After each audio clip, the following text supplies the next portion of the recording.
the Vredehoek City Improvement District draft business plan. My name is Amanda Kirk. I'm going to be chairing the meeting. Up front, I just let you know that I live in an area with a very well-functioning SID. I've also been managing SIDs for the last 8.5 years, so I have lived experience as well as work experience in the SIDs. It's great to see so many people here, so many people I recognize from the first session. And I'd also like to just commend the community and commend the steering committee. The number of submissions that were received that have been recorded by the steering committee, and they're in Annexure D of the documents that are available, shows that there's been real robust engagement inside of the community as well as with the steering committee. And it's really, really encouraging to see that a good chunk of the comments and suggestions and requests made have been incorporated into this revised business plan. So I think it's really encouraging for the community, also encouraging for the steering committee. The purpose of tonight's meeting is for the steering committee to present the second version of their draft business plan. So this is taking in the comments that were made between the first meeting in June and the second meeting tonight. As we did at the first meeting, I would really ask you to allow the steering committee to present and to hold your questions for the end. If you are already of somebody who is not happy about the idea of the SID, if you've already made your submission, you'll see that it has been recorded, it has been noted. So we would ask, it is on the record unless there's something additional to add. No one's ever going to agree on anything 100%. We know what it's like in the world in 2026. Everybody is entitled to their opinion, but I would ask, just listen, hold your opinion, but listen to the facts, and we'll be taking questions at the end. What we're going to do this evening is we're going to sort of gather 2 or 3 questions at a time, then give the chairperson a chance to respond so that we close off those questions before we start the next questions. Again, thank you, and thank you for giving the steering committee the time. Cool. Can everyone hear me? Yes, great. Good evening, everyone. My name is Greg Kemper. I am the chairperson of the Vredehoek CID Steering Committee. Also this evening we have Carol, who's on the steering committee. Chili will be joining us a little bit later, and Jonas, the other member, who's out of the country today. So thank you, Amanda, for that introduction. We're going to be going through, not in heavy detail, the business plan, but we are going to review primarily the changes that were made based on your feedback. So the idea for tonight is to present that final business plan, show how feedback improved that plan, and let me stand here, and answer questions clearly and factually to help you out, and invite written comments by the 28th of September on this final plan. Following tonight's meeting, there will be a further 30-day public comment period, giving property owners another opportunity to provide input during the consent and objection process. So I'll also explain how the consent and objection process, or the voting process, how that will work. So I'll also go through that. I won't reintroduce the steering committee in detail. We're volunteers, we're not associated with the city, we're residents in Vredehoek, we're ratepayers just like I think most of you are. And we decided, what would this area look like if we put together a CID? And so we started the CID process, and we're at the end now to present you with that final business plan to help the community make an informed decision and decide if they want to go ahead with it. So it's really tonight about clarifying any outstanding questions to ensure everyone has access to accurate information about the CID. There are lots of details there about the process to make sure any outstanding questions are answered before that formal consent process begins. So both tonight and in the coming days, we encourage all property owners to consider that final business plan. It's on the website in summary form. It's also broken down in various downloads, so you can download the budget, you can download the business plan, you can download the urban management survey, and you can download that register of feedback that documents all the feedback that was received. And the question I think we're here to ask ourselves is, does the proposed CID, its services, that additional rate, would those provide an appropriate and sustainable response to the needs and the concerns raised by the ratepayers in the area. Urban Management Survey, which was conducted in September to October last year and earlier in Feb this year. We received 785 responses. That's about 25% of the 3,000 odd ratepayers in the area. The full results are available on our website. The three primary concerns that are very heavily clear in that survey response are around public safety, negative aspects of homelessness, and cleanliness of public spaces. So the survey, as I said, really informs the business plan. These aren't just some ideas the steering committee had. It's based on that survey and then based on the feedback that is being provided. We often get the question, well, what would change if we had a CID? What it boils down to, before even going into the services, dedicated patrols, camera monitoring, control room coordination, dedicated cleaning and urban management capacity, street level social engagement and support for homeless rough sleepers or for homeless people, and really usefully a CID team who are dedicated every day to care about Vredehoek, to report issues to the city, to ensure the city follows up, and to engage with the city and to represent the community in some forums at the city as well. The CID, through the CID bylaw and the policy, it's an accountable, city-regulated, non-profit company. There's transparency baked into the process. There's a legal foundation for it. So there's public participation and all of those important things. Existing initiatives such as DPV Watch, the Friends of groups of the various parks, Friends of Plantation Park and things like that, they also still remain important players, and the CID would work together with those groups. So let's talk about the changes that have been made to the business plan based on your feedback. So the feedback, we had 54 people submitting comments. 83, some of those comments were multiple comments, and there were about 83 written comments received in total. Those are all documented in the annex. You can download them from the website. 28 of those comments resulted in changes to the business plan.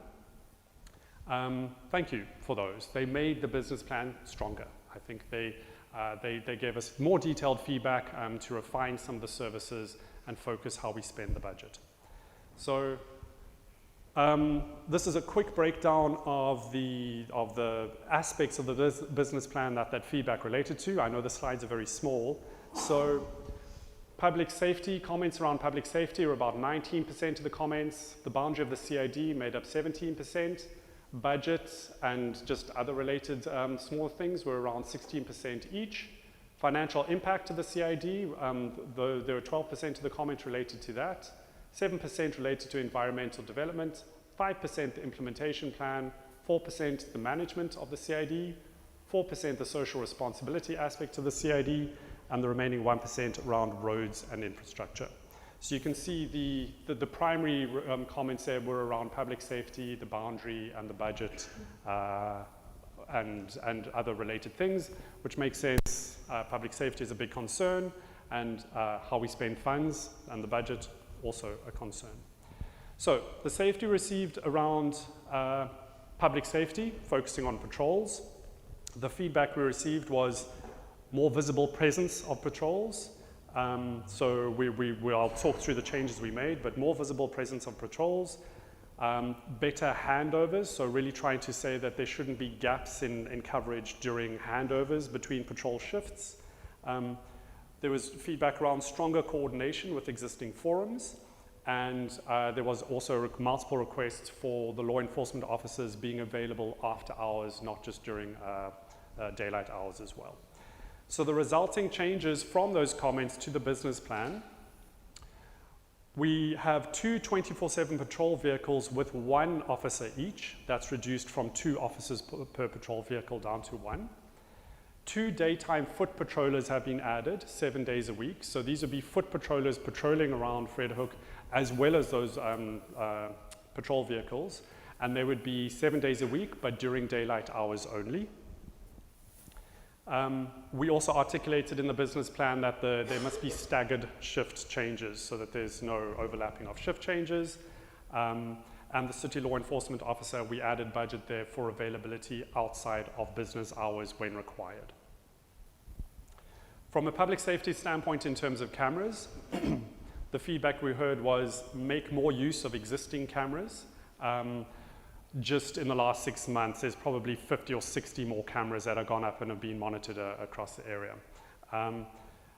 Also clarifying the importance of monitoring Table Mountain access points. Table Mountain is a very quick and easy escape out of our area, or people come live on the mountain and come into the area, and monitoring that access is very important. As well as a request for safeguards around who can access cameras and who can access footage, historical footage, compliance with privacy regulations and that sort of thing.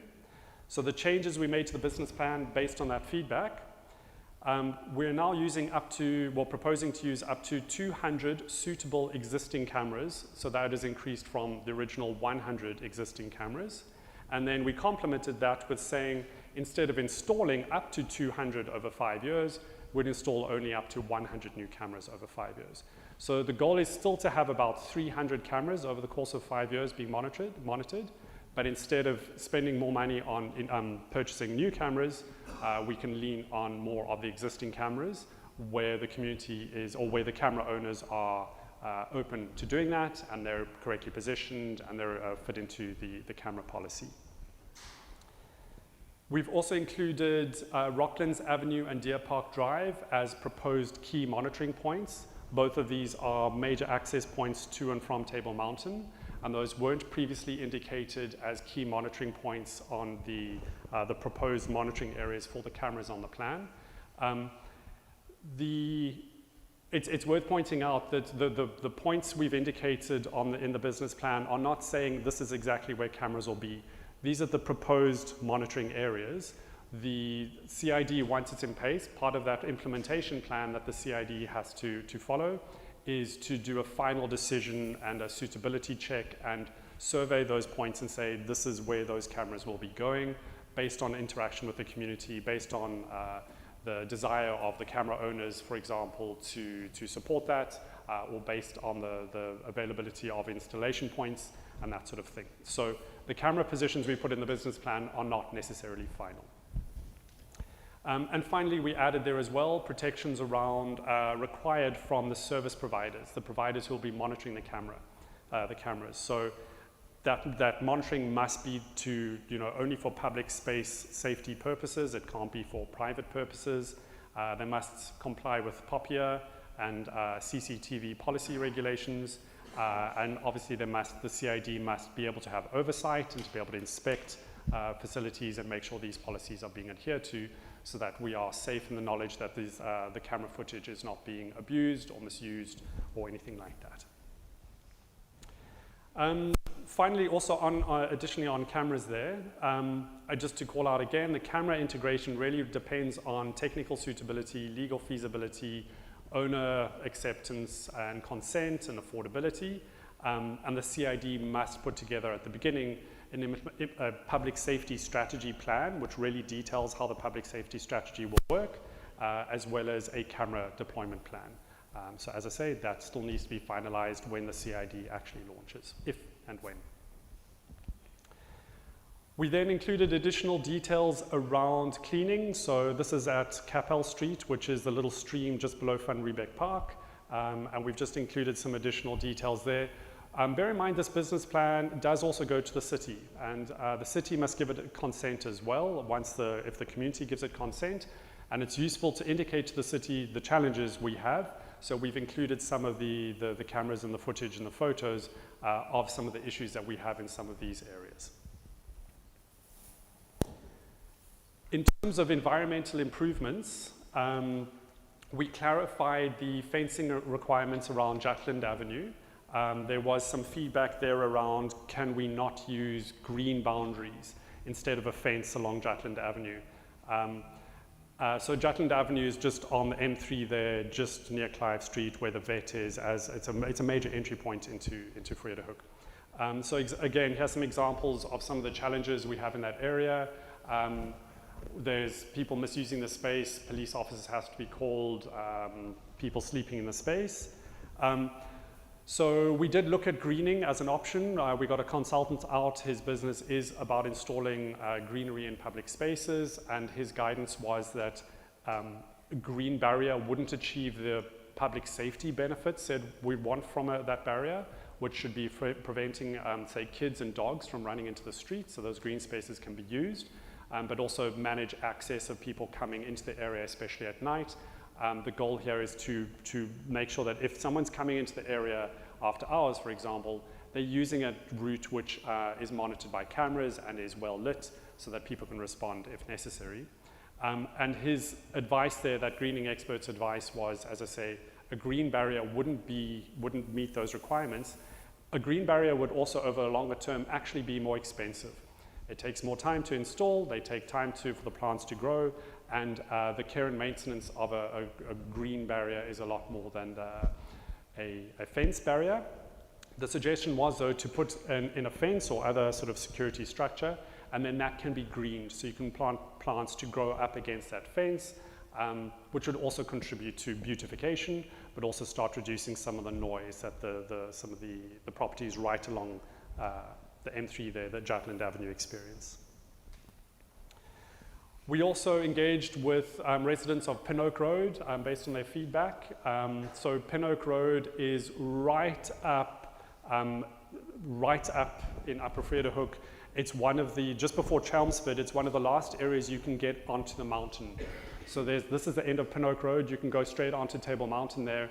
So on this map, we've got Philip Khosana along here, and this is sort of where we are now, and you can come up Vredehoek, and this is Pinoak Road. And the challenge with this road is there's a direct route. It takes about 30 seconds, and you can be down onto Philip Khosana. And so the problem with this area is that this is an escape route for criminals in the area. They can both come off the mountain and into Pinoak Road. They can also escape very quickly out of Pinoak Road. The challenge is this area here is Table Mountain National Park, so it's not actually city boundary, which means we can't do, that's not part of our CID, we can't do any improvements there. So the best we can do is improvements and changes right at the end of Pinoak Road. One of the challenges we heard also with this access to Table Mountain there is that there are lots of hidey holes. So it's very quick and easy for a criminal to get off of Pinoak Road directly onto the mountain, hide under a little crevice, and never gets found. So the idea there is to control access. With a gate, it would be open during daylight hours. Residents or the CID in the area would help to then manage that access overnight.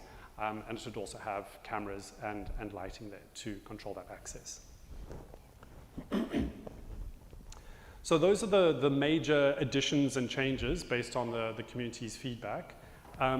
There is an impact to the additional rate based on that feedback. And I'll go through, so the rate went up by about 5% when you include VAT, from about 60 Rand to about 64 Rand.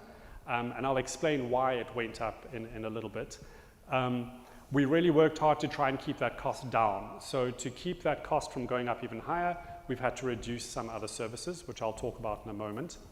So the new proposed rate in the Rand per million Rand property value, including VAT, is 63 Rand 83. And I'll show some examples in a little moment for residents. And for the non-residential rate is 145 Rand 95 per 1 million property value. It increased at the same rate, so about 5% when you include that. So this is, sorry, it's very small. This is on our website. I just want to give a quick example and give you a feel of how the funds shifted and why we landed up with a slightly higher rate in the Rand. And then I'll actually look at the monetary numbers right after this.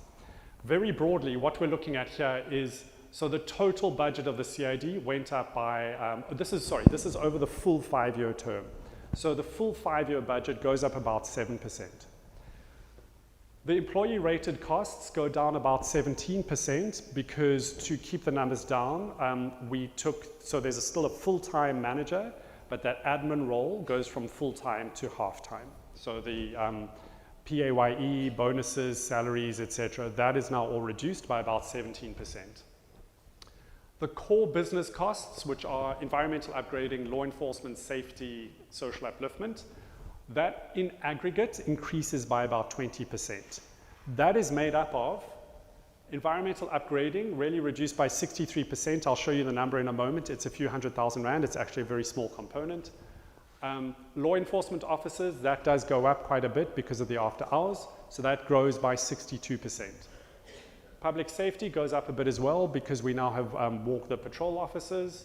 I forgot to mention on public safety, we've also baked in there that the patrol vehicle must have a cab on it so that it can take people to the police station. So the public safety goes up a bit. The CCTV monitoring goes up a little bit. That is because we can monitor more cameras right from the beginning. So instead of waiting a year, 100 new cameras in, we can start monitoring about 200 cameras right from the start or in the first year of the CID, and so that just pushes up that camera monitoring cost of that 5-year period a little bit there, 13%. Social upliftment, we dropped that very slightly. I'll show you the number in a moment.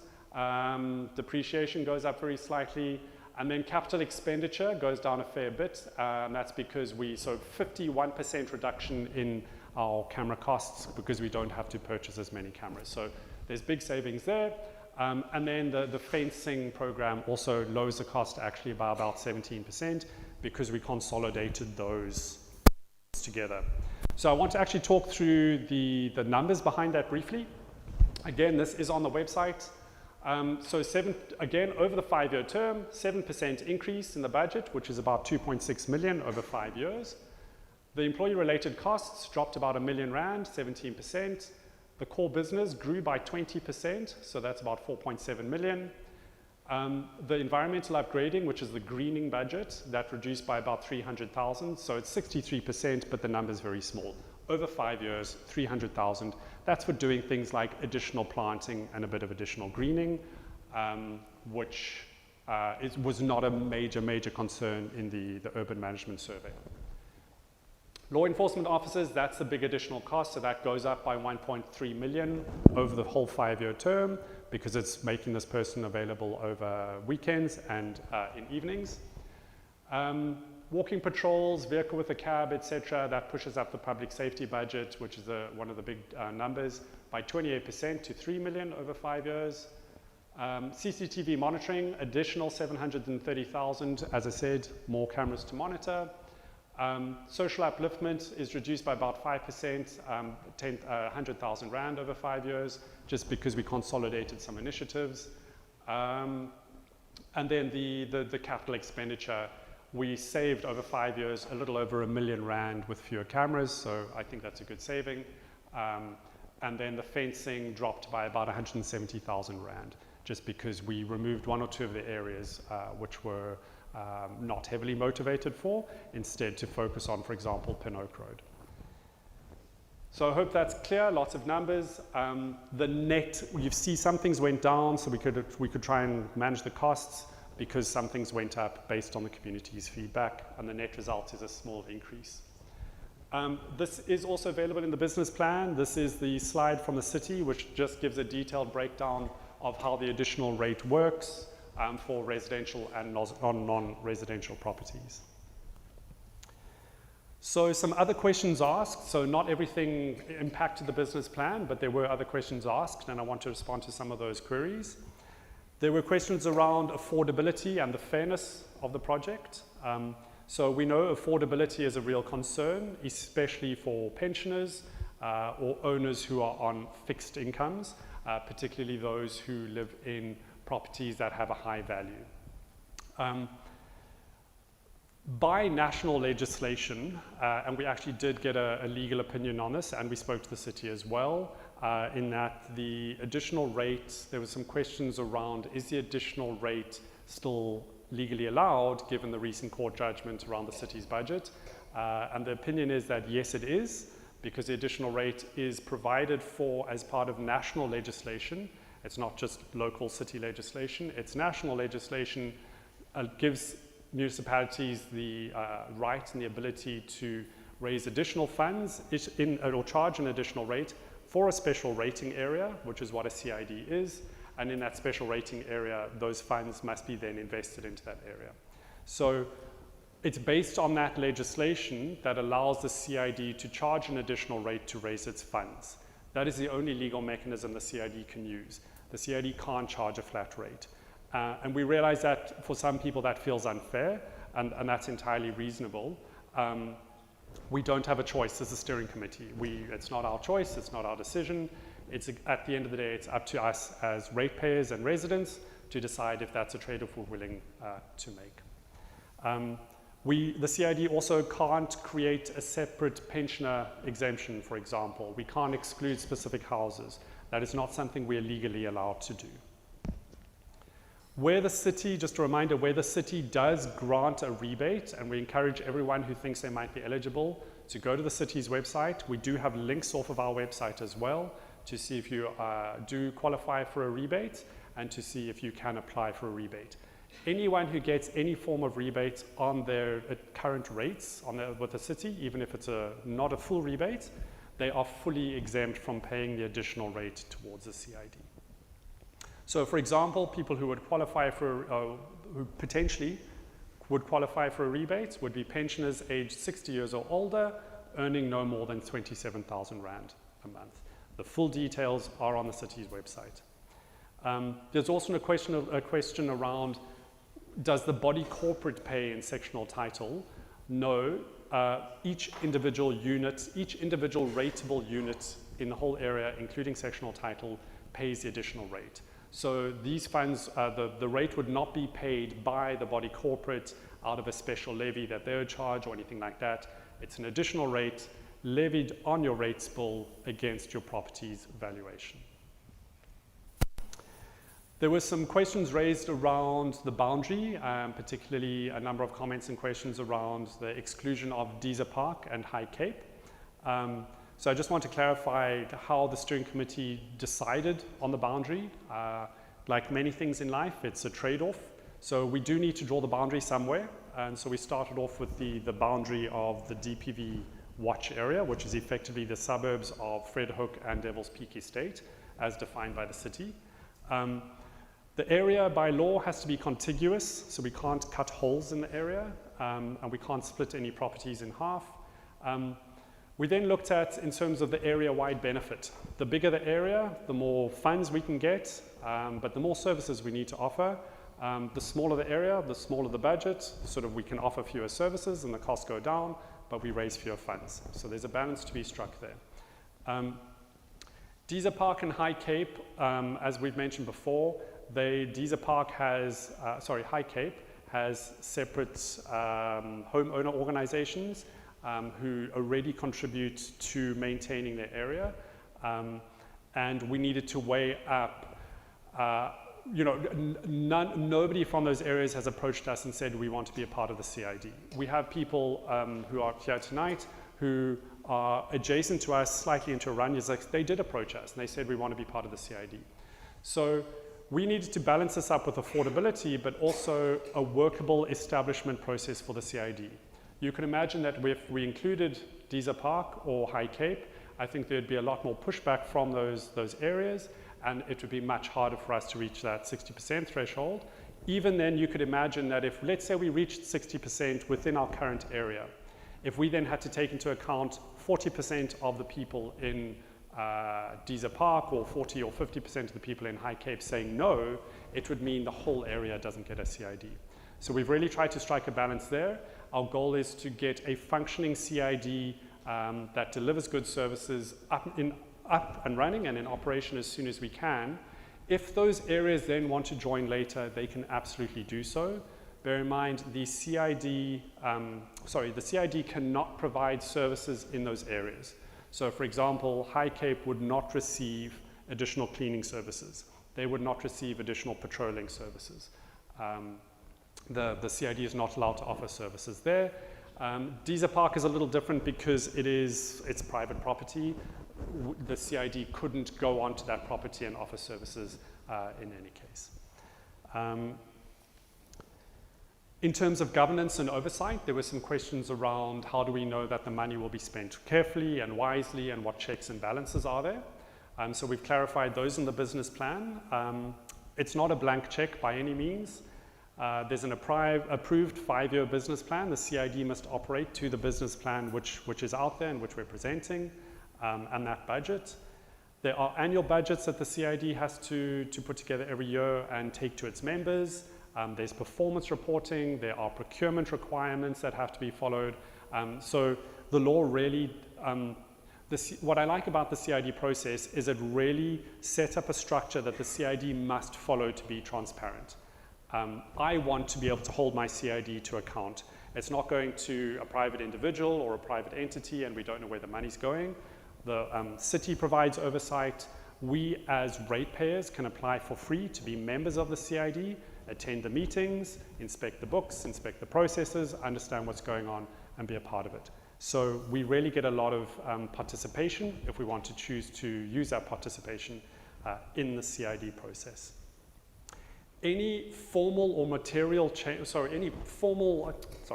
any material change to services or budgets or boundary of the CID requires a full consent process. So as I said, the boundary can change.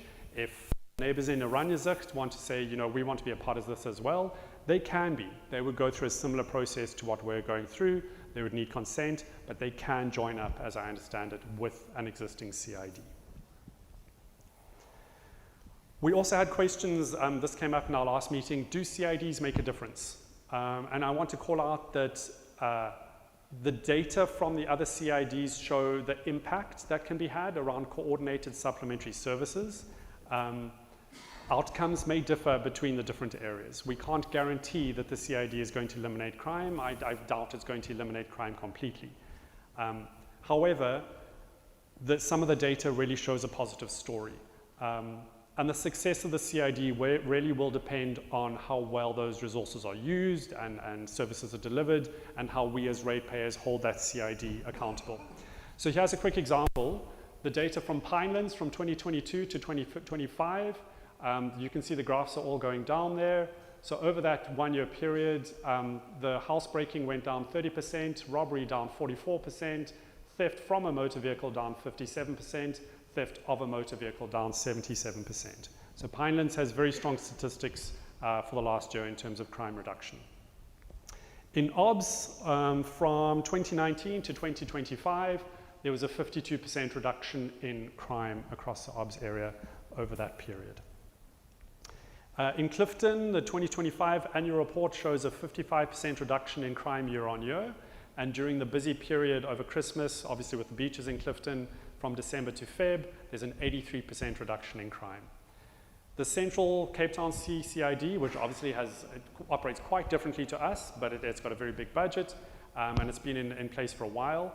They report a 35% reduction in crime-related incidents compared to, but over 2024 to 2025. So 35% reduction in incidents.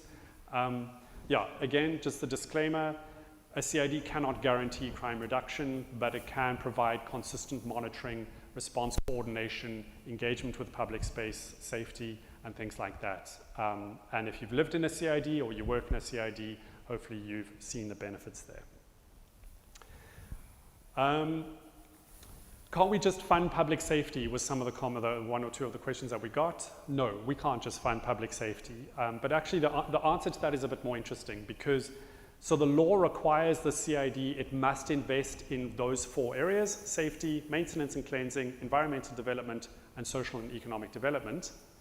But if you look at our services, all our services really push towards an integrated public safety model. So if we look at how we're spending across that 5-year term in our budget, 60% of our funds will be spent on public safety. The others are really low. Maintenance and cleansing, 7%, environmental development, 3%, social and economic development, 4%. The CID team is about 11%, and then the general expenditure, rent, electricity, etc., about 15%. And you can see, so the public safety is the major concern, and it gets the largest chunk of the budget. But even the maintenance and cleansing is about working with homeless people, and working with homeless people helps to reduce crime on our streets, right? Putting up fencing, managing our public spaces is to help prevent crime. So while it might feel like, well, let's just spend lots of money on patrols, actually a more coordinated intervention really does support public safety as a whole. Right, I'm going to go through quite quickly through the final business plan because we've touched on a bunch of these things before. So we provide services in these 4 areas as required.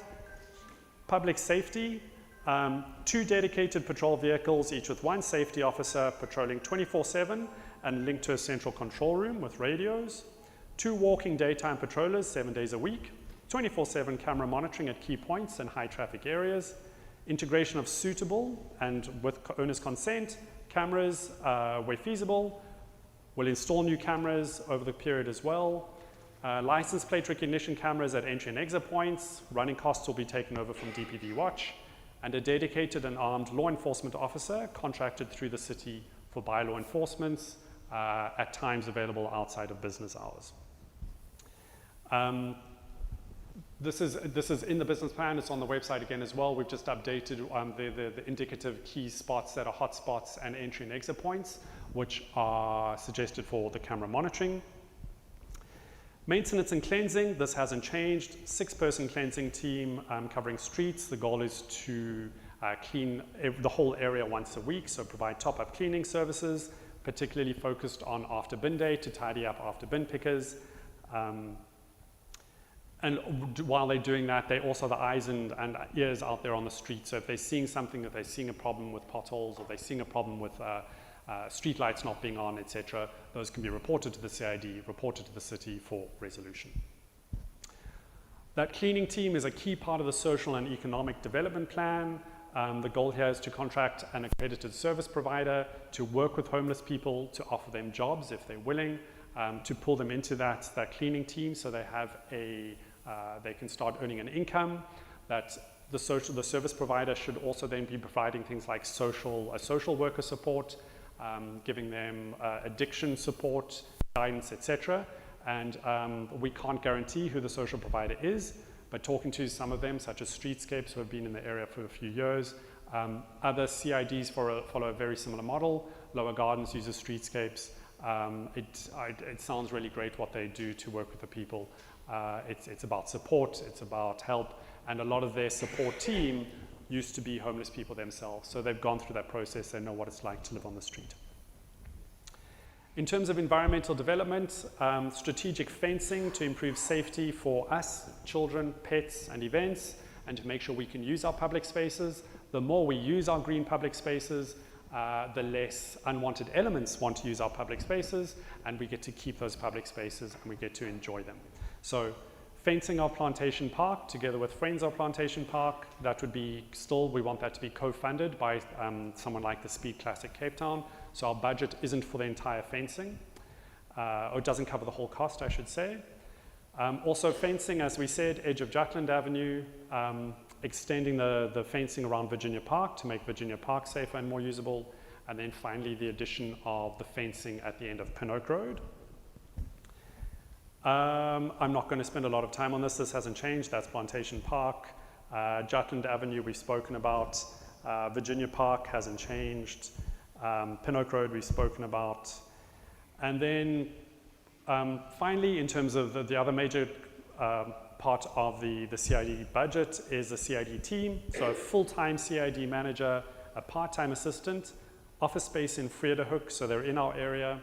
They will oversee the service providers, so all the services are provided by service providers, so that team oversees them.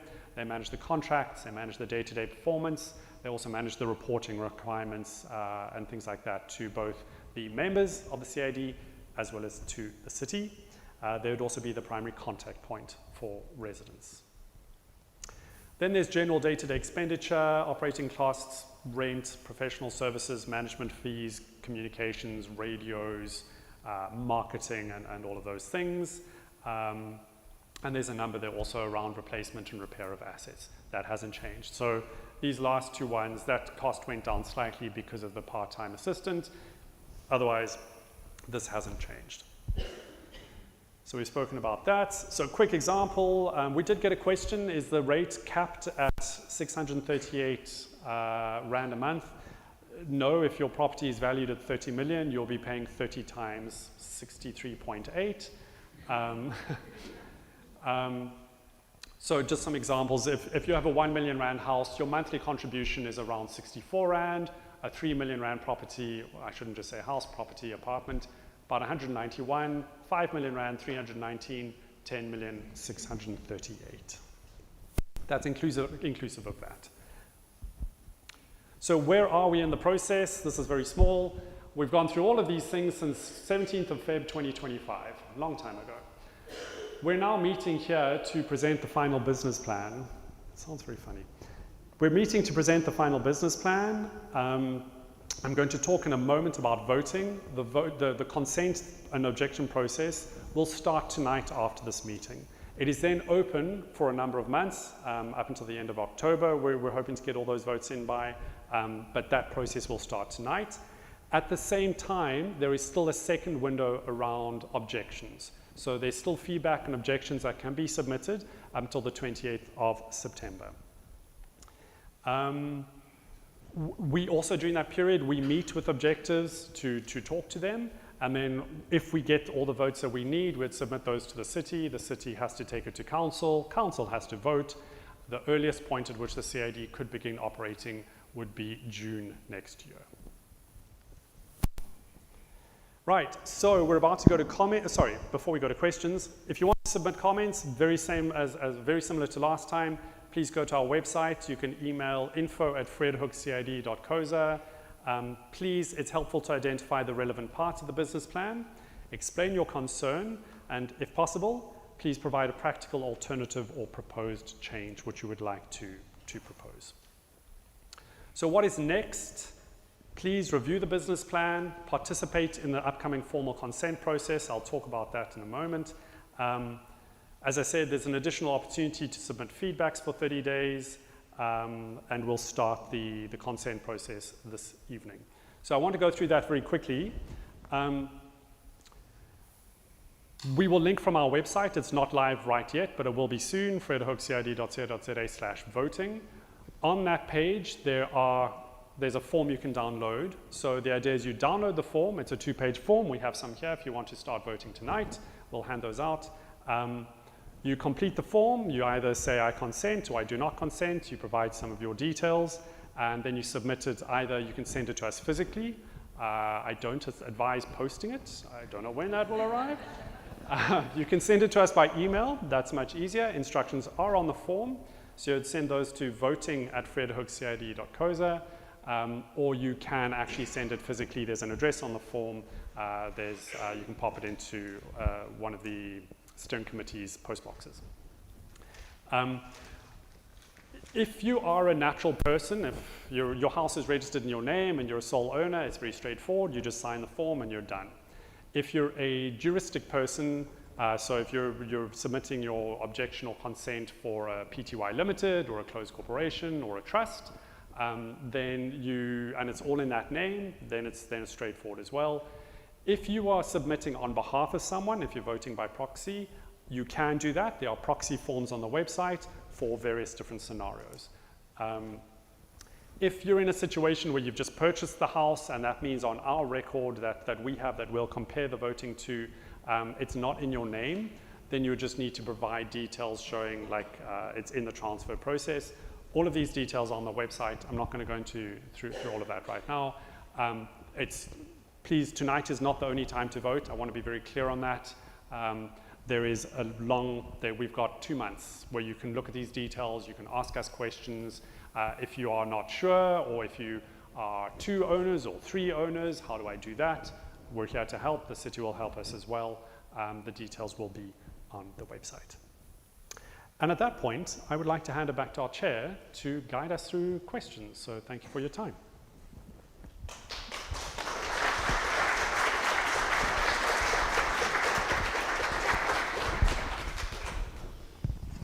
Hi, everybody. I just want to also just add to what Greg has said about the voting process, the consent objection process. It's important to bear in mind that this is not a reverse selling process. So if you do not submit a consent or objection, that's not taken as a consent. It is taken as a no. So there's often concerns that, well, I forgot to send the form in and now you think I said yes. It's not reverse selling. If you do not submit an opinion either way, it will be taken as a vote of no support for the SID. Okay, so as I said at the beginning, we're going to take 2 or 3 questions at a time and then allow the chairperson a chance to respond. So there's a hand over here. Would you like the microphone?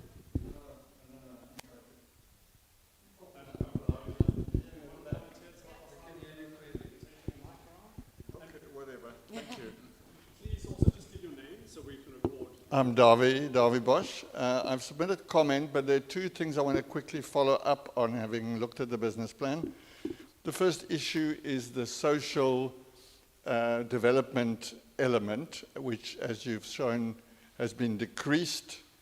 The actual count of the original comment, in other words, of the survey, shows that that was raised by the majority, in fact, more than even public safety. If you put the different categories together of homelessness, vagrancy, and illegal structures, I'm concerned that that requires more attention. And you did comment in your comment on my comment saying, well, there were no specific proposals. There were actually specific proposals, and I can supplement them. So that's one issue that I'd like you to come back to. Some of the crime we see is caused by factors such as homelessness or vagrancy. And yes, it can't all be fixed, no question, by social development, but certainly there are things that can be done. The second issue is the one of the extent of the patrolling and so on by CID related officers. You've clarified now in the business plan that they'll be focused on public spaces and not on private property, to distinguish it also from the armed security that most of us have subscribed to. Those costs for all of us are relatively high privately, and if the safety outcomes are as hoped, the extent of effort from private security companies should also be dropping. So there were some suggestions that I've made that formal structures be formed or engaged with the private security companies to, over time, also represent the interest of residents where safety concerns drop, to address different type of packages or so on. In other words, ways of reducing the safety cost of residents even outside of the CID direct levy. And there's a small technical point. You refer in your business plan to the plan covering 2026-27, which is this financial year of the city. Obviously, it doesn't cover this financial year because it can only commence on the 1st of July next year. Thanks very much. Okay, over there. No, I'm just you and I have passed the microphone. Yeah, my name's Ozzy Rod, and I've lived in this area for about 20 years. I no longer live in this area, but I was the chairman of the first industrial SID, that's para-industrial SID, Greg. I think I did speak to you at some point. I'm happy to give advice, whatever I can, to the committee, but I'm certainly not prepared to serve on the committee. But I'd like to thank the committee for the initiative of getting this off the ground. I know it's a thankless job. It took us 2 years to get our SID off the ground. And then at that stage it was 60, we need 2/3 of the voters. Now I think it's only 51%, is that correct? Anyway, just a few things that we found out is we subcontracted our control room. We didn't have a control room to begin with. We outsourced it. That was an absolute disaster. So we did it 3 times. Eventually, we formed our own control room with our own staff manning it. The other thing is having people on patrol on foot didn't really work.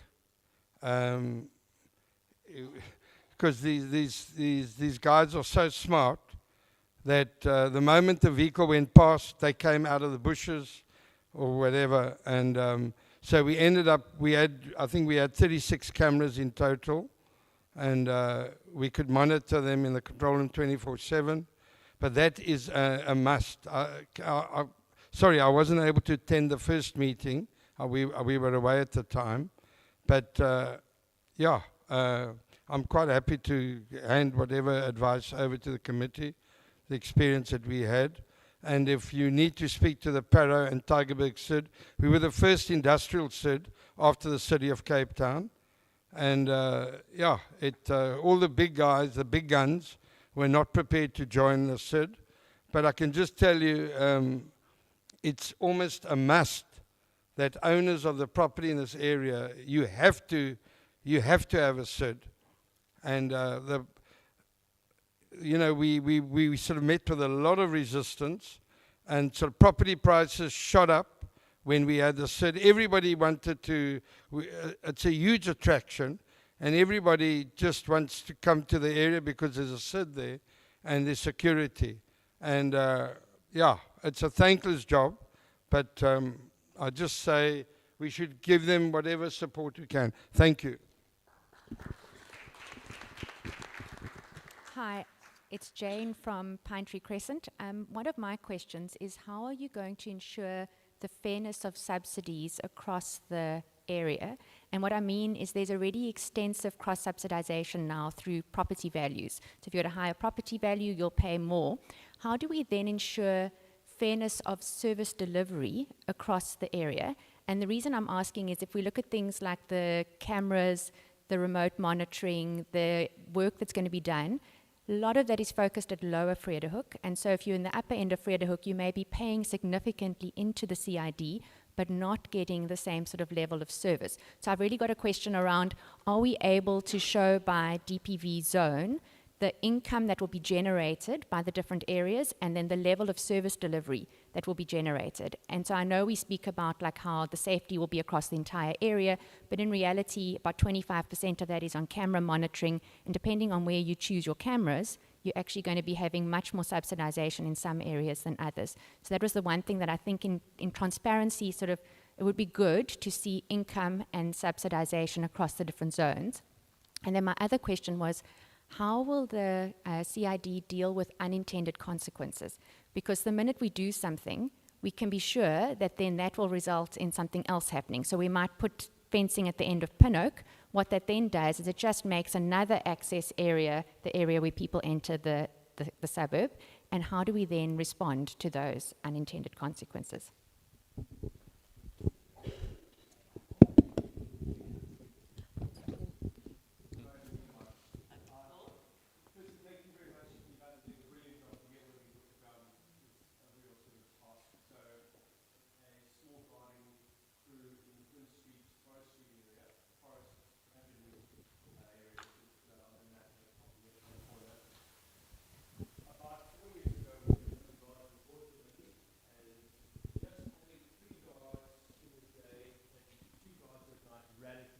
Everything, like overnight, the crime almost disappeared, and that was 3 guards for 1 block, and that's worked. And I think a year ago, due to the street, we had to pull them away, and the crime went up. So we know 3 guards looking down the streets has a significant impact. When I see this, it's 2 guards and 2 cars monitoring that area. That's a really, really big task. It feels like it'll be really difficult to manage this with that amount based on the data we've captured. So if we could help out or lend the guards that we've had or do anything to help out with that, please let us know. That's some tactical advice that we've seen in the area right now. Okay.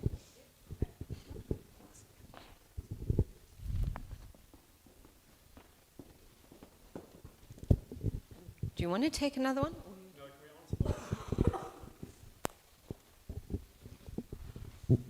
So I just want to, just in terms of my experience, in terms of running a SID, the question that came up about social development and working with the street-based community or rough sleepers, and the concern that the budget has been reduced. It's important to remember that the consequences of rough sleeping is generally tackled by law enforcement or the police. So if it's a bylaw violation, if it's an illegal structure, if it's a fire, if it's littering, public indecency, that is tackled by law enforcement, which is inside the public safety program. And you'll remember that this budget has been increased to have additional law enforcement services available. In terms of even illegal structures, that has to go through a process through the city, which is then implemented by the Displaced Persons Unit of Law Enforcement. So again, it's provided for in the public safety program. The social development aspect is around identifying street-based people, rough sleepers in your area, who are open to participating in some kind of work-based rehabilitation program. And Greg's mentioned Streetscapes. There's an organization in Camps Bay called Ignisive, and their program works on the basis that you want to make meaningful change. You may not now know how to do it. The program will assist you with that. One of them doesn't require people to be off street, one of them does. And that's where that budget will be spent. And then the model that Greg and the team are proposing is to utilize a work-based rehabilitation program to provide the cleaning services to the street. I ran one of those in Observatory, and it works extremely well provided that they are supervised. And that is part of the costing in that structure, is that there's a supervisor on street with the team, psychosocially trained to identify any kind of behavior they're seeing that might be trauma, might be substance related. So I think it's important just to separate out the things that you see as a result of rough sleeping get handled one way. A rough sleeper is an individual who gets access to services and support through the social development program. So I hope that clarifies that. Amanda, Davi, I think you also asked there about the patrols, the public versus private. Okay, I did think he was sitting there. He's left. Okay. So yeah, the public safety officers cannot offer services on private property, so they will not be a replacement for public safety patrols, like for armed response or your alarm. We do hope over time, though, that the need for private safety officers goes down, but we don't know enough to be able to commit to that right now. They must work together, absolutely. So I mean, right now we have in our area, if you have a problem, we rely on like CBAR to respond. That's a private security company which responds on a best effort basis if they can, for example. So I don't imagine that that's going to disappear because they're in our area, because they have paying customers in our area. So I think that's going to continue, and our patrols then must work closely with those private officers to support each other. I don't know where the term difference is, but I'll double check again on the website. I thought all our numbers were correct, but I'm happy to fix that. Ozzy, thank you for the support there. I do recall our discussion, so like outsourcing the patrol room, we did speak to a number of other CIDs, particularly non-commercial CIDs, so residential CIDs, about do we in-source our patrol, our monitoring operations or outsource? And the overwhelming guidance was, at this point, start with outsourcing. Getting a CID up and running is tough. If you're now also going to be employing 15 people and purchasing equipment for computers, for monitoring and managing data centers or whatever, and networking, that's a lot of work. So for this term, we decided let's start by outsourcing as far as possible. Jody, Pine Tree Crescent, the fairness around subsidies. There's always going to be a bit of a balance, I think. So if I go back a bit here, I'm not sure it's entirely true to say that all the safety stuff will be around Lower Vredehoek, because Table Mountain is a particular concern. So let's go back there. So Table Mountain is a particular concern. The dots on the map here these orange dots are entry and exit points. So that's not subjective, it's just objective of where are the road entry and exit points. And they're all along there just by the nature of our suburb, including down here, and this is Upper Vredehoek.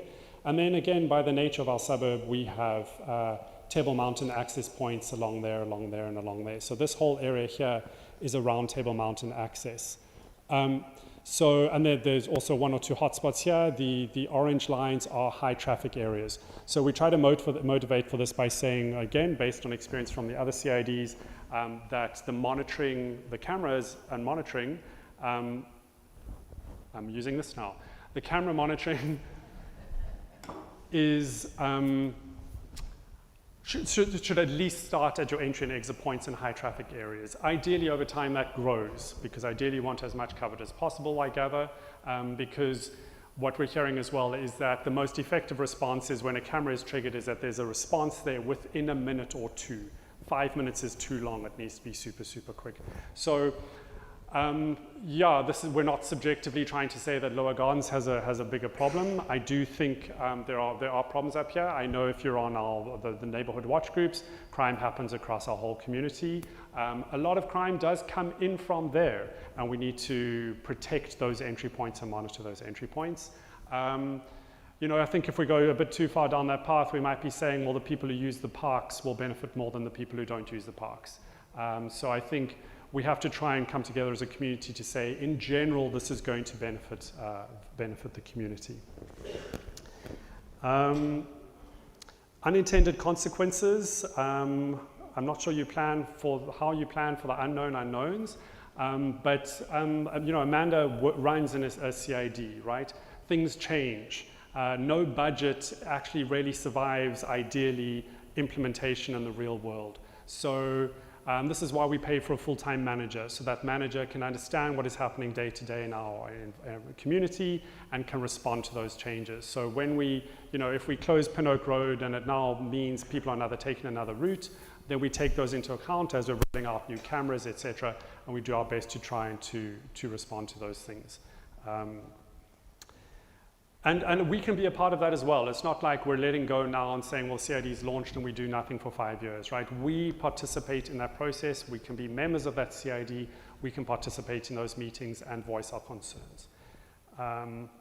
Then the comment around the walking patrols. I would love to put more people on the streets. People are expensive. So we've got a very limited budget. I do think, though, that walking patrols combined with vehicle patrols are hopefully very effective, combined with camera monitoring. So I'm hopeful that those come together, and this is again based on speaking with DPV Watch patrollers, DPV Watch itself, camera monitoring companies, and those response and security companies, that bringing those things together creates a good cohesive effect working together. If we could have a patrol officer on every single street, every single day of the week, every single hour of the day, that would be amazing. I don't think we can afford that. So it's a trade-off and a balance. I hope that answers those questions. Should we do another round? Can I just add? No, Patience. I'm just going to start shouting. There you go. It's on. Hi there. We're back in the game. Just to couple with what Greg has said about implementation. So I was the SID manager tasked with implementing the Clifton Improvement District business plan. And you saw our statistics. Our budget, everyone thinks Clifton's got an endless budget. We don't. Our budget is quite small if you stack it up against a lot of the other SIDs. We implemented our program simultaneously. So we implemented camera monitoring and patrol officers and a vehicle at the same time. We were very, very careful to integrate them. So our control room is run by a separate company. Our on-the-ground public safety officers is a separate company, but they are integrated on the same radio network. So even though the control room's off-site, they have GPS access to the radios of our guys. They know exactly who's where. They know who to call to respond to an issue. That way, we were able to reduce crime by 55% in the first year. We only have 5. We have a supervisor, we have a driver, and we have 3 foot patrollers for the whole of Clifton.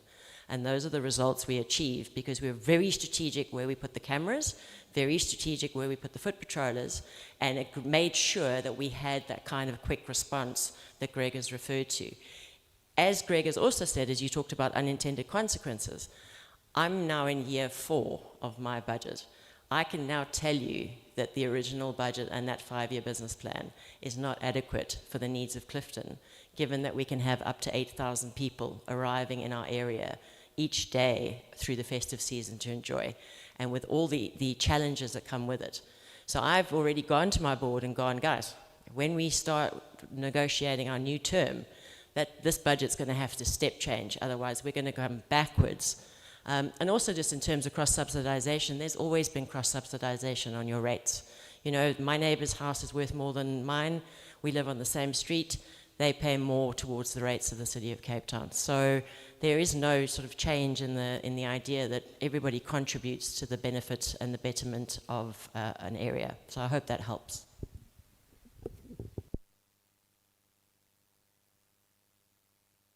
All right, next questions. Oh, sorry. She did have her hand up for you. And you can be quiet, because you're in the middle. Hi, I'm Kim Clusey. 2 quick questions.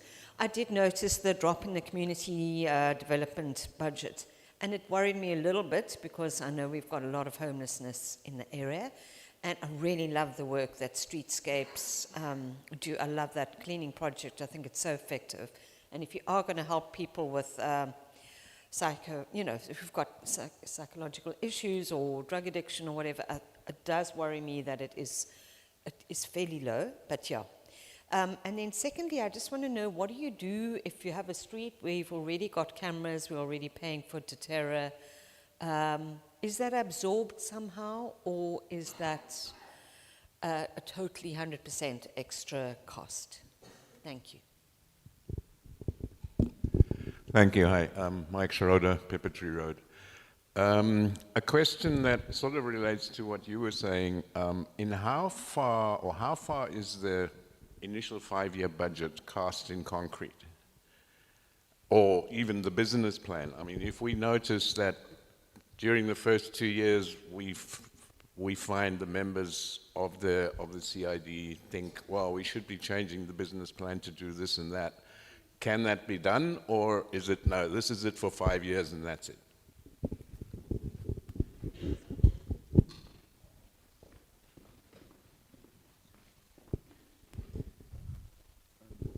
Thanks so much. It's so lovely to see it clarified and like that from the last meeting and that. So it's I'm really excited about the CID in general. As someone who's like wants to support it and wants most people here to help get the 60% and above, I think the biggest selling point, if anyone says about affordability, is that like your goal should be that you should have a collective rate that means you pay less individually. It's either you put money together with the community a longer time. And then the second thing I think, which some SIDs do and some don't, but I really hope we can do, is like when it's a city improvement district, it's like it's a community representation. Like Vredehoek doesn't have like a union or like a board or anything, and like the whole point of a CID should be to say these are the people who can hear us directly, and they are formed by us. They are not an alien group. The steering committee is not enforced upon the community by anyone else. So that feeling of like this is people of Vredehoek making something to make their lives better and improve the community. I think a lot of people just think it's from outside instead of that it's a fully inside thing. So I really hope that everyone can like kind of sell that to their neighbors and yeah, so forth.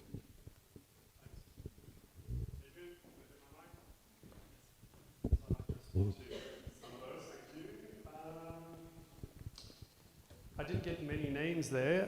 The drop in the community budget, what that actually is, the program around the service provider and engaging with homeless people, that has not changed. That has not gone down. Literally what it was, if I go back to that slide, the actual number behind it, it's that 63% drop, but it's actually a very small number over 5 years if you break it down per month. So what it is there, that's 100,000 Rand over 5 years. We put aside a small amount of money to make donations each month, and we reduce that marginally just to try and get the cost down. So it doesn't impact the homeless engagement. We actually had originally put aside money to donate to the feeding scheme that was being run out of the school. That then fell away, so we removed that from the budget. So yeah, the homeless program is still very much there. It still very much, I think, meets the needs based on the guidance we got. So I hope that provides some comfort there. Existing cameras, there are, as I said, we have probably at this point 200, if not more, monitored cameras. The idea is that those, if an owner consents, And also the CID says that's a really important camera at this point, it's already installed, says to the owner, can we take over on the monitoring costs? And the owner says, yes, that's fine. And the owner says, I will happily pay for internet and electricity. Then the CID takes over the monitoring costs and that camera is integrated into the monitoring network. So at that point, that person who's paying a service provider would stop paying that service provider, and that service provider would stop providing a service around that camera, unless for some reason the owner wanted to do both, I guess. The idea is that, and other CIDs do this, is let's leverage the cameras we have. So I hope that clarifies. How fixed is the budget and the business plan? The amount of money that is raised is fixed. I want to be clear, the rate is not going to go up. The CID cannot, when Amanda's saying we need more funds, she can't just go, well, let's increase the additional rate every month. That can't happen. The money, she wishes it could. The money can be moved around, as I understand it, a little bit within those budget line items, right? The CID can say, we earmarked a certain amount of, I don't have a good example, we earmarked a certain amount of month for rent, and it's actually going to be a bit less every month, so let's put additional money towards marketing or something like that. There is, I think, that flexibility. That is done annually with the budget that the CID has to put forward to its members. The members then get to look at that and say, do we like this?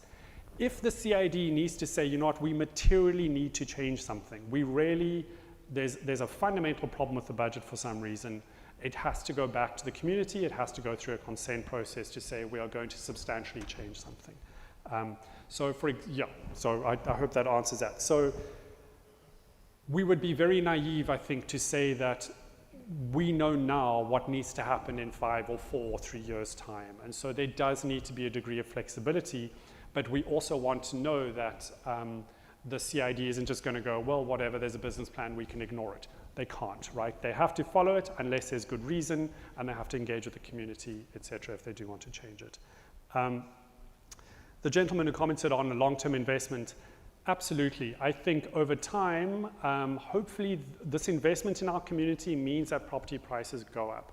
We did hear from the industrial CID where literally property prices went up. I'm not going to say it was linked necessarily to the CID, I don't have the numbers, but we do think this is investment in our area over time. It's unlikely to get better. I wish it would. Like the homeless challenges we have as a country, our unemployment rates we have as a country, those are not magically going to be fixed overnight. Areas around us are getting CIDs. They push unwanted crime our way. We have to do something, I believe. I think this is a good long-term investment in our area. I did also want to comment quickly on the budget volumes, the budget sizes. Pinelands has a budget of 10 million. That's bigger than our budget. We have one of the smallest budgets actually for our area. Pinelands, that additional rate they're paying and what we're paying is the same. 55 Rand before tax, 63 Rand after tax. So for quite a big area, we've got a 7.4 million Rand a year budget. That's quite small, actually. OBS also has a 10 million Rand a year budget, bigger than ours, right? We're bringing the CID at a time where it's tough. Costs have gone up. We've had COVID. There's been economic impacts, right? We're having to balance that. I would love to say, you know what, let's go in slightly higher so we can get a 10 million Rand budget so that we can have extra foot patrols. There's strong pushback from the community saying this needs to be affordable. So we have to strike a balance. I think it's better to have reasonable services. Somebody asked me, is this the smallest reasonable budget? Is this the bare minimum we can have for the services that are being requested? And I can confidently answer yes. For the feedback we've got from our community, from the concerns that have been raised, from the proposals we've put forward, to me, this is the minimum budget we can have. Smaller than this budget, we start actually risking that the CID can't operate day-to-day effectively, and we start losing ground, and that means people lose trust in the CID, and the CID falls apart. We did have some feedback, you can see it in the comments, some people saying, let's pay more, we can get more out of it. So we've really tried to balance it. I do know I want to invite anyone who's here who lives in a CID or is coming from an area with a CID, if you want to share your experiences, please do so. Otherwise, happy to answer some more questions.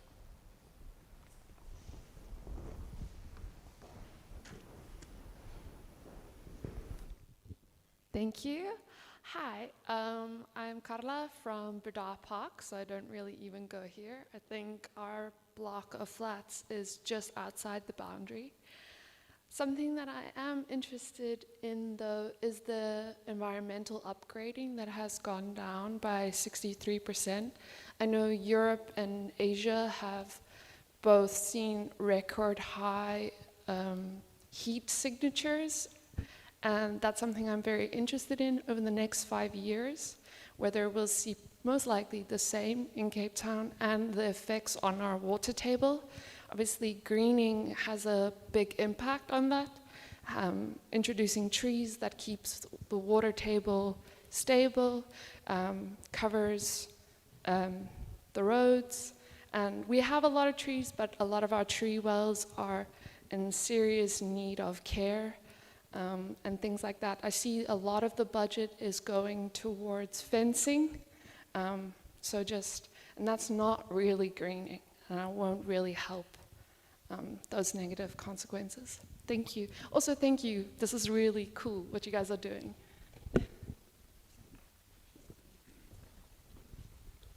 Hi, Roger from Upper Mill. Just a comment on previous CIDs. I used to live in OBS for 8 years. I think I mentioned this last time.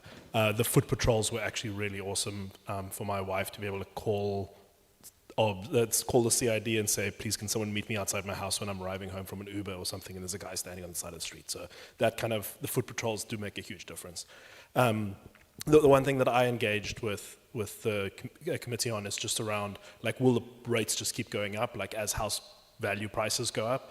And I think that the one interesting point, or maybe Greg, just a clarification on, like, at what point does, like, the budget is fixed, so as the values go up, the revenue increase goes up. So at what time, at what points or what triggers, like, is it annually or only at the end of the 5 years, does the city then adjust that 63 Rand down in order to, if the price, houses are worth more, you're going to be earning more per house. So at what point or what conditions does that 63 Rand rate start getting adjusted as you see the property inflation, like we have seen over the last 2 years?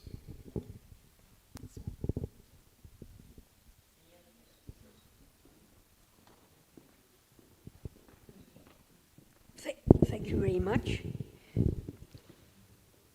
I'm Tanya Barban and I live in Vredehoek Avenue.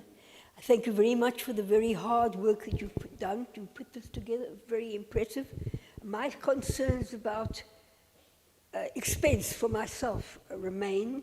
I'm afraid that I fall out of the rate, the subsidy amount, apart from the fact that the house I'm living in is owned by a trust.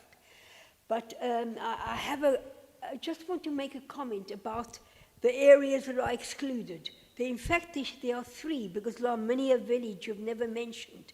I don't know what the situation is there. There's Dieter Park and High Cape.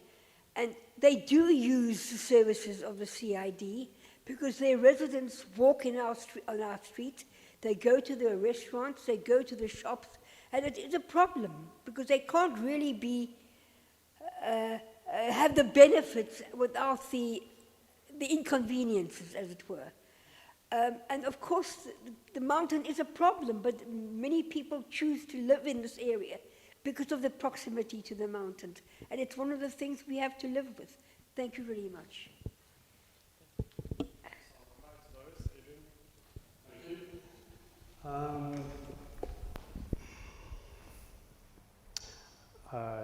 Please tell me if I've skipped one, because I'm worried I have. So Carla, the greening budget. The greening was not a very strong concern that came through in the urban management survey. As you note, we're actually really lucky. We have a relatively very treed suburb.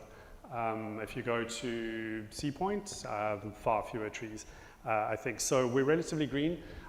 The reduction there, again, was to try and offset some of the costs because it was not a highly requested issue, and so we reduced some of those costs. We reduced it boils down to about 5,000 Rand a month reduction. So there is still budget around that. There is still budget for greening. It's just a little bit lower than it was. It's just that it wasn't a very big number in the beginning, so the cost looks lower. You're right, fencing is not environmental development. Fencing is primarily a security consideration, but also public safety in terms of using public space, right? It makes parks more usable for dogs and children and things like that. Yeah, I think in general we do support greening, and I think together with the community, the city does have an adopt a tree program and things like that. So I do think there are options, but public safety and impacts of homelessness are the major concerns we're responding to, because that's what the community says the major concerns are. Yeah. Keep going, I'll turn it up. Just in terms of, in addition to that, the city have got a research department working on the impact of heat on the Cape Town metropole. We were at one of the SID Forum meetings last year, and they presented some of their work, and they're very aware of what's happening globally and very aware of what that might mean for Cape Town. So that's very important. And then, as Greg has alluded to, the city does have, at the Parks Department, they do have trees that they will donate. But what that requires is somebody in the community or an organization in the community to receive those trees, to plant them appropriately, and to maintain them. So we've done a lot of that in Clifton. We've actually got plants in from the city nursery, and we've re-greened areas with appropriate local fynbos. So there is that program. And then just finally, the city has got plans to bring another desalination plant on stream. As I understand it, the last I heard, it should be on stream by 2030. So there's very much, a lot of what you're working on is macro to a SID. And in Clifton, for example, I didn't do any greening in the first year. We didn't have the time, we just didn't have the headspace. We're now in year 3 and 4, we're now starting to look at how we can uplift the environment on that level, as opposed to just maintenance and cleaning and urban management.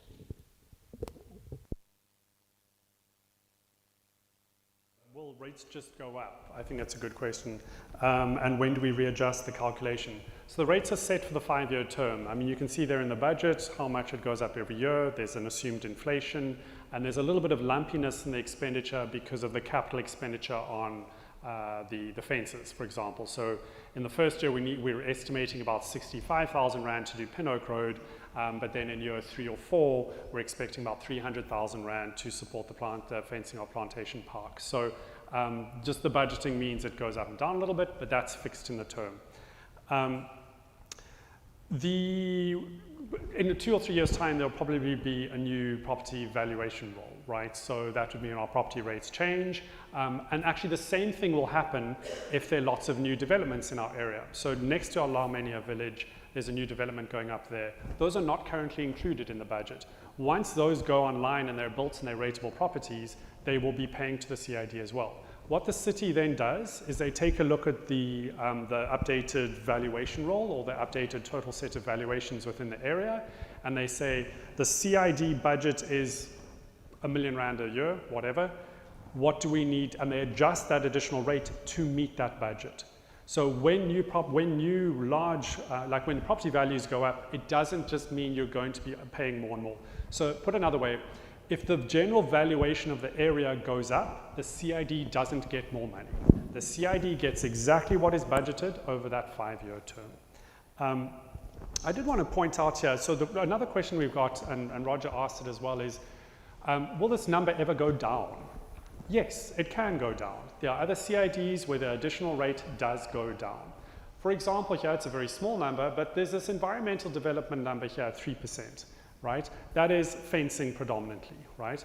Once those fences are in, if the community says in 5 years' time, well, we've got all the fences we need, we don't need any more, then we don't need that additional budget. So that budget item falls away from the CID. I'm not guaranteed that it's going to go down after that, but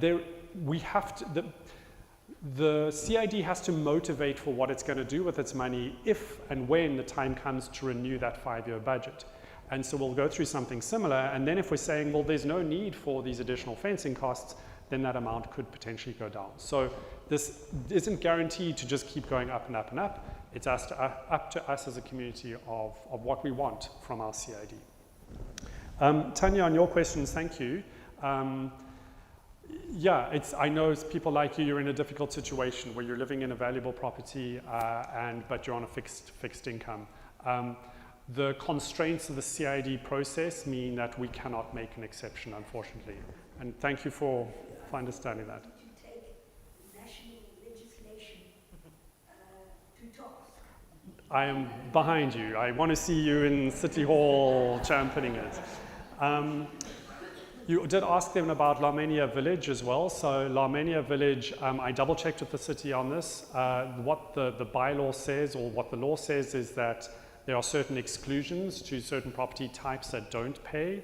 And one of them is old age homes, and Larmenia Village is classified as an old age home. That's not the steering committee's decision, that's not my decision. That is defined in law, and that's decided by the property. So Larmenia Village itself, yes. Yes, so they are excluded based on that provision. But as I say, the property large field next to it, which is being developed, my understanding is that that will not be classified as retirement. So when it comes online, that will probably be normal rateable properties, and people will be paying. I don't know. I'm not a property developer, I don't know. It would lower our rates, so maybe it's a good thing. It would lower our additional rate. Yeah. Any questions about the consent, objection, voting process? Yes. Do you communicate with the city? Because there are times when the city isn't actually coming to the fore, because I think our pavements in Vredehoek are absolutely appalling. There are insufficient rubbish bins all over the place. And there's a particular spot between Yeovil and Ludlow, adjacent to the gym and the rugby, the soccer field, where the path is really degraded, and people should actually walk on the pavement, but they go on this little path, and it really is very, very dangerous. So one of the benefits of the CID, as we've said, is that there's people who now live day to day and say, we care about maintaining our area. So we know, for example, we have incidents where a street light is reported as broken, tickets gets resolved, it's not fixed, and this happens again and again. The CID would mean there's a single owner for that. And also, as the cleaning teams are going around the community, they can be watching for things like that and saying that piece of pavement is damaged. We have spoken to a number, probably 10 city departments, and one of them was the people who are responsible for maintaining roads and sidewalks. They generally have very good working relationships with the CID because they can raise those concerns with the CID directly. We raised the concern around some of our streets have poor lighting. And he said, you don't even need to wait for a CID. Contact me directly, send me photos, say, these are the problems, propose some changes, our lighting team will look at it, we'll look at our budget, and we can see if we can make it happen. So in my experience, I know if working with the city sometimes is frustrating, meeting the individuals behind those departments was very inspiring. There are people who work very hard for our city and give us some great things. And I think the CID gives us a stronger seat at those tables, gives us a stronger presence as a community to look after ourselves. Any questions or any others, or particularly around the consent process? We have voting forms here. If you're keen to vote, object, or provide your consent tonight, and it's a very simple property and you know your earth number, you can give it to us right now. You can also take them home and fill it in. But yeah, any questions? Or can we start closing up, wrapping up? Super. Thank you, everyone, for coming. Thank you very much. You should be closing.